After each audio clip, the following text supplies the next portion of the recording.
Hello sa inyo! Naitanong nyo na ba sa sarili nyo? Ano ba talaga ang kahulugan ng buhay? Yung totoo, madalas ang unang pumapasok sa isip natin ay, bakit ba ako nabubuhay? Pero, paano kung yun pala ang maling tanong? Sa pagtatalakay natin ngayon, titignan natin kung bakit mas mahalaga at mas makakatulong na itanong, paano ba ako mabubuhay ng maayos at mahusay? Ito yung tanong na parang laging bumubulong sa likod ng isip natin, di ba? Bakit ako nandito? Ano ba talaga ang purpose ko sa mundo? At madalas, imbes na makahanap tayo ng sagot, para lang tayong naiiwan na mas lalong nalilito, na parang lumulutang sa kawalan. Pero alam nyo, dito nagiging interesante. Dahil ayon sa pinagbabatayan natin, yung mislong tanong na yan ay isang malaking pagkakamali. Sabi niya, ang pagtatanong ng bakit ay simula pa lang mali na. Wow, di ba? Ang tapang ng statement na yan. So, silipin natin kung bakit niya nasabi yon. Well, heto ang paliwanag. Ang kondisyon daw natin bilang tao ay puno ng kontradiksyon. Ipinanganak tayo ng hindi natin pinili, by chance lang. Tapos, sigurado tayong mamamatay pero di natin alam kung kailan. At ang pinakamatindi, wala tayong likas na purpose, walang manual. Kaya pala, pag tinatanong natin yung bakit, para tayong sumisigaw sa isang walang lamang kwarto na naghahanap ng echo. Naghahanap tayo ng sagot na, well, wala naman talagang isinulat para sa atin. Okay, so kung mali pala yung tanong na bakit, ano yung tama? Dito na nating pag-uusapan yung pagbabago ng focus. Ito na yung, alam mo yun, yung shift sa pananaw na pwedeng magbukas ng lahat. Tingnan nyo yung pagkakaiba. Pag nagtatanong ka ng bakit, para kang nakaharap sa isang pader. Nakatingin ka sa nakaraan, naghanap ng sagot sa labas na hindi mo naman kontrolado. Dead end. Pero pag pinalitan mo yan ng paano ako mabubuhay ng maayos, biglang, boom, nagbago lahat. Kasi ngayon, ang focus mo nasa kasalukuyan, nasa mga bagay na kaya mong gawin. Ang kapangyarihan bumabalik sa'yo. At dito nyo makikita yung totoong ganda ng ideyang to. Yung kawalan pala ng itinakdang purpose, hindi siya sumpa. Isa siyang regalo. Regalo ng kalayaan. Kasi kung walang nakasulat na, dapat kang gawin, ibig sabihin, ikaw, ako, tayong lahat, tayo ang magsusulat ng sarili nating kwento. Tayo ang lilikha ng sarili nating kahulugan. So, sige, palalimin pa natin kung tayo ang lilika ng sarili nating kahulugan. Ano ba yung mga materyales na meron tayo? Ano ba talaga ang bumubuo sa buhay? Ano ba yung sinasabi nating mabuting buhay? Okay, baka magulat kayo dito pero ayon sa source natin, hetero ang breakdown ng buhay. 70% pagdudusa, 20% kapayapaan, at yung natitirang 10% lang yung purong saya. Teka, bago kayo panghinaan ng loob ha, hindi ito para ma-depress tayo ha. Ang punto nito ay para i-normalize ang pagdudusa. Para maintindihan natin na, hey, it's a huge normal part of being alive. At isipin nyo, yung pagdurusa at kasiyahan, magkadugtong yan. Halimbawa, gutom. Ang gutom, isang uri ng paghihirap, diba? Pero dahil sa gutom na yan, yung isang simpleng plato ng pagkain, nagiging langit. Grabe ang sarap.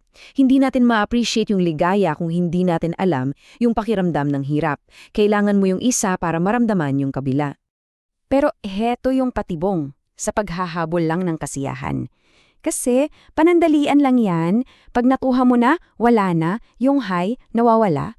Tapos hahanap ka na naman ng bago, ng mas matindi, para kang tumatakbo sa isang treadmill na walang katapusan. Nakakapagod at madalas, sa huli, disappointment lang ang dala. So ano ang solusyon? Ito yung pinaka-key sa lahat, pakinggan nyo. Ang goal pala ay hindi yung habulin, yung malayong mga 10% na saya. Ang totoong sining ng pamumuhay ay yung palakihin, palawakin yung 20% na kapayapaan. Yung kalmadong state sa pagitan ng hirap at saya. Yun ang dapat nating i-cultivate. Okay, ganda sa teorya, pero paano natin gagawin yan sa totoong buhay? Paano natin papalawakin yung kapayapaan na yan? Well, ayon dito, nagsisimula ang lahat sa isang bagay, pag-ako ng sariling responsibilidad. Grabe tong statement na to, no? Ang simula ng lahat ng kasamaan ay kasalanan ng iba. Ang simula ng lahat ng kabutihan ay sarili kong kasalanan. Sobrang powerful. Kasi habang naninisi tayo ng ibang tao, para tayong pasahero lang, wala tayong kontrol. Pero yung moment na sabihin mo, okay, mali ko to, o responsibilidad ko to, doon ka lang magkakaroon ng kapangyarihan para baguhin ang kahit ano. So, heto yung mga practical na hakbang para manatili sa kasalukuyan kung saan daw natin matatagpuan yung kapayapaan. Ula, patawarin ang nakaraan. Bitawan na yung mga regrets. Pangalawa, huwag katakutan ng hinaharap. Hindi mo yan kontrolado, so huwag mag-alala ng sobra. Pangatlo, tandaan na hindi umiikot sa'yo ang mundo. At pang-apat, at pinakamahalaga, manatili ka dito, ngayon. Kasi yung past pwedeng magdulot ng lungkot, yung future ng anxiety, pero yung kapayapaan, nandito lang yan, sa kasalukuyan. At dito, kahit yung konsepto ng kasalanan ay binibigyan ng bagong kahulugan. Sabi dito, ang kasalanan ay hindi tungkol sa paglabag sa utos ng Diyos. Ang kasalanan daw ay yung mga ginagawa natin sa kapwa nating tao, sa mga hayop, sa mga nilalang na kasama nating nabubuhay dito. Ang tunay na kasalanan ay yung direktang pananakit sa mga nasa paligid natin. At ngayon, papasok na tayo sa pinaka-mind-blowing na parte siguro ng lahat ng ito. Ang ideya na ang buhay na ito. Itong buhay na to ngayon ay ang lahat na. At ito mismo pwedeng maging langit. Okay, para maintindihan yan, kailangan nating i-deconstruct yung mga dating paniniwala. Unahin natin ang impyerno. Sabi dito, ang impyerno ay hindi isang lugar na pupuntahan mo pag namatay ka. At sa kabilang banda, ganun din ang langit. Hindi rin daw ito isang hiwalay na lugar, isang premyo na naghihintay sa atin sa dulo ng linya.